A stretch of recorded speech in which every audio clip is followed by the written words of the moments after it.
ಮೃತಪಟ್ಟಿರುವ ವ್ಯಕ್ತಿಗಳ ಅಕೌಂಟ್ಗೆ ಗೃಹಲಕ್ಷ್ಮಿ ಹಣವನ್ನು ಸಂದಾಯ ಮಾಡಿರುವ ವಿಚಾರಕ್ಕೆ ಸಂಬಂಧಪಟ್ಟಂತೆ ಬೆಳಗಾವಿಯಲ್ಲಿ ಲಕ್ಷ್ಮಿ ಹೆಬ್ಬಾಳ್ಕರ್ ಪ್ರತಿಕ್ರಿಯೆಯನ್ನು ಕೊಟ್ಟಿದ್ದಾರೆ.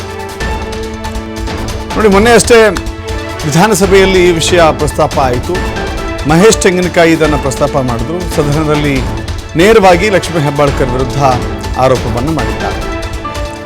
ಈ ವಿಚಾರಕ್ಕೆ ಸಂಬಂಧಪಟ್ಟಂತೆ CS ಸರ್ಕಾರದ ಮುಖ್ಯ ಕಾರ್ಯದರ್ಶಿ ನೇತೃತ್ವದಲ್ಲಿ 2 ಸಾರಿ ಸಭೆ ಮಾಡಿದ್ದೇನೆ. ಮೃತರ ಕುಟುಂಬಸ್ಥರಿಗೆ ಅಕೌಂಟ್ಗೆ ಹಣ ಸಂದಾಯ ಆಗುವ ಬಗ್ಗೆ ನನಗೆ ಗೊತ್ತಿಲ್ಲ. ಈಗ ಸಾಫ್ಟ್ವೇರ್ ಅಪ್ಡೇಟ್ ಮಾಡ್ತಾ ಇದ್ದೇವೆ ಅಂತ ಹೇಳಿ ಲಕ್ಷ್ಮಿ ಹೆಬ್ಬಾಳ್ಕರ್ ಹೇಳಿದ್ದಾರೆ.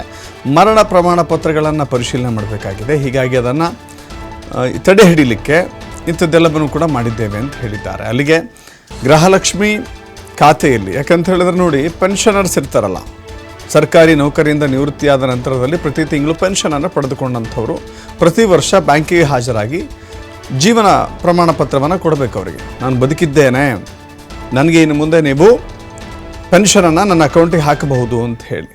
ಅದೇ ರೀತಿಯಲ್ಲಿ ಗೃಹಲಕ್ಷ್ಮಿ ಹಣವನ್ನು ಹಾಕ್ತಾ ಇದ್ದಾರೆ ಅಂತ ಹೇಳಿದ್ರೆ ಮೃತಪಟ್ಟ ಮಹಿಳೆಯರ ಖಾತೆಗಳಿಗೂ ಕೂಡ ಹಣ ಹೋಗ್ತಾ ಇದೆ ಅನ್ನೋದು ಆರೋಪ ಇದೆ.